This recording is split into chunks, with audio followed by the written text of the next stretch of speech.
The NBA stands at a crossroads, poised between explosive growth and financial caution.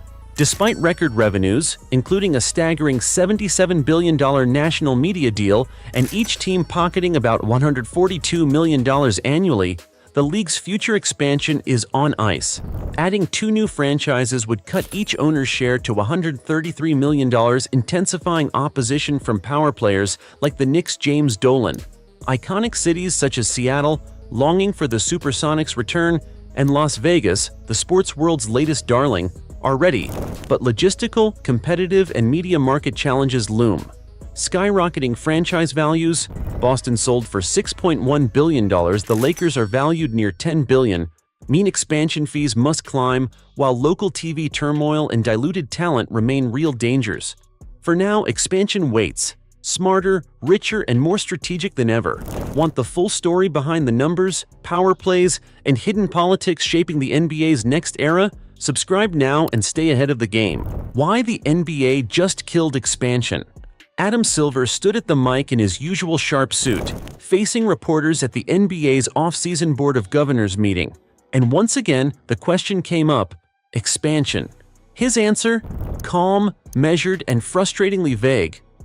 A lot of analysis still needs to be done, and nothing's been predetermined one way or another. Translation? Don't get your hopes up. For fans dreaming of the Sonics returning to Seattle or Las Vegas, finally landing a team, it was a clear corporate sidestep. The truth is, expansion isn't just about adding a team and printing new jerseys. It's about TV deals, revenue sharing, billionaire politics, and protecting the golden goose. Right now, the NBA's not ready to risk shaking the system. It's all about the Benjamins. Let's be real, this all comes down to money. The NBA's current 30 teams are already splitting a monster pot each year thanks to a $77 billion national media deal. That's about $142 million per team, just from TV money alone. Now imagine adding 2 new teams to the mix. That slice suddenly drops to around $133 million per franchise. Not exactly chump change, and definitely not something owners are excited to give up. Guys like James Dolan of the Knicks aren't shy about their stance. They're reportedly against expansion for one big reason: they don't want to dilute the cash flow. And when billionaires talk, the league listens. Sentimentality doesn't stand a chance when generational wealth is on the line. See, the tug of legacy cities: Seattle, Vegas, and the casino mirage. Few cities stir up emotion like Seattle. Supersonics fans have been clinging to hope since the team was ripped away to Oklahoma City, keeping the dream alive for over a decade. Then there's Las Vegas, the new darling of pro sports. With the Golden Knights, Raiders, and now the A's all calling Sin City home, it felt like a lock. The buzz was electric. Seattle and Vegas were next in line. Arenas were getting upgraded. Billionaire investors were circling, and the momentum felt unstoppable. But then came Silver's classic reality check. Expansion was discussed both at a committee level and at the board, and ultimately there will eventually be an expansion of the league, but a clear process is absent at this moment. In other words, don't start celebrating just yet. The NBA owner's dilemma. Is it worth it? It's easy to call NBA owners greedy, but it's deeper than that. They're looking at the big picture, the one fans don't always see. Expansion fees have to be sky high, not just to make up for shrinking TV revenue, but to match today's insane franchise values. The Celtics just sold for $6.1 billion. The Lakers are estimated at $10 billion. Even the Trailblazers, up for sale, might go for $4 billion or more. So any new team? They'd have to cough up serious money just to get a seat at the table. And here's the catch: expansion waters down the pie. 2 new teams could mean less cash per owner, and there's no guarantee those teams will be competitive or pull in the same TV ratings. Meanwhile, the league is eyeing the global stage. Talk of an NBA Europe is heating up. International teams, major sponsors, and fresh revenue streams that don't rock the boat at home. Logistical chaos. More than just a game. It's not just about dollars, it's about disruption. Drop 2 new teams into the league, like Seattle and Vegas, and suddenly the whole NBA map gets messy. Both would land in the West, which means someone, maybe New Orleans or Minnesota, gets bumped to the East. But that's just the start. How do you keep the schedule fair? How do you balance rivalries, travel, and competitive integrity? Follow that trail and you start messing with everything. Playoff formats, draft odds, even TV broadcast priorities. The league's entire structure, divisions, matchups, media slots, turns into one giant Rubik's Cube with no clean solution. Expansion isn't just adding teams, it's shaking the NBA's foundation. Talent pool and D-League concerns. Here's another major red flag. Talent. Expanding the league means finding 30-plus NBA caliber players almost overnight, and that's no small task.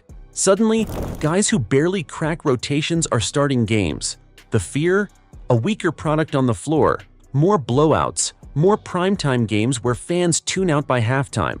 The league remembers the 90s expansion era all too well.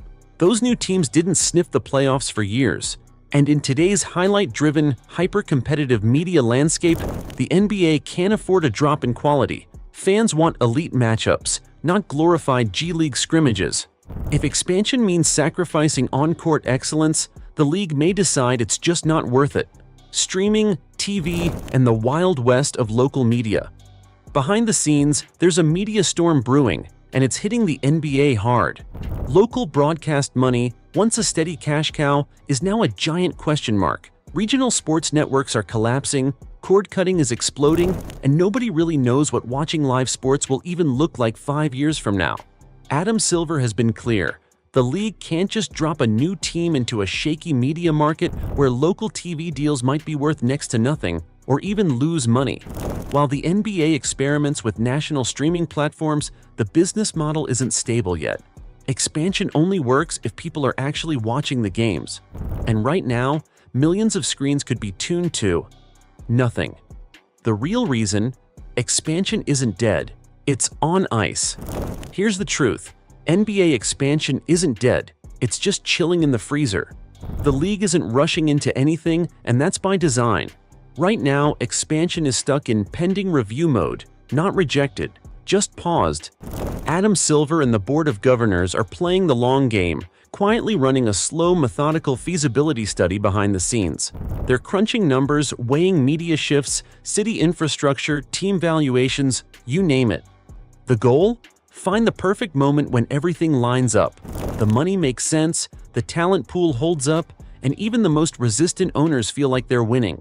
Until then, fans will just have to wait, because the NBA doesn't gamble with its empire. What might tip the scales? So, what could finally push the NBA to pull the trigger on expansion? A few wildcards are in play. If the Portland Trail Blazers sell for some jaw-dropping number, say $5 or $6 billion, that could reset the market and tempt owners to cash in on an equally massive expansion fee. If the local TV and streaming mess finally gets sorted out, it could unlock new stable revenue streams and ease concerns about splitting the pie. There's also the international threat. If a Saudi-backed league starts poaching top global talent, the NBA might be forced to expand its footprint fast before someone else claims the stage. And don't forget the power of a well-timed sponsor or broadcast deal. Money talks, especially if it makes new teams look like less of a risk. But until those stars align, the NBA's stance remains the same. Slow down, study everything, and wait for the perfect moment. Takeaway: the NBA didn't kill expansion, it made it wiser. So the next time a YouTube thumbnail screams, "Why the NBA just killed expansion?" take a breath. It's not a death sentence, it's a timeout. The NBA isn't slamming the door shut. It's just refusing to rush through it. The league is wealthier, more global, and more powerful than ever before. But inside those boardrooms, caution is king. With billions at stake, no one's making a move without a flawless game plan. For Seattle and Vegas fans, the dream's still alive, just stuck in traffic. Expansion isn't off the table. It's just waiting for the stars and dollars to align. And for the rest of us, stay locked in. The NBA's next era is coming. It's just taking the scenic route to get there.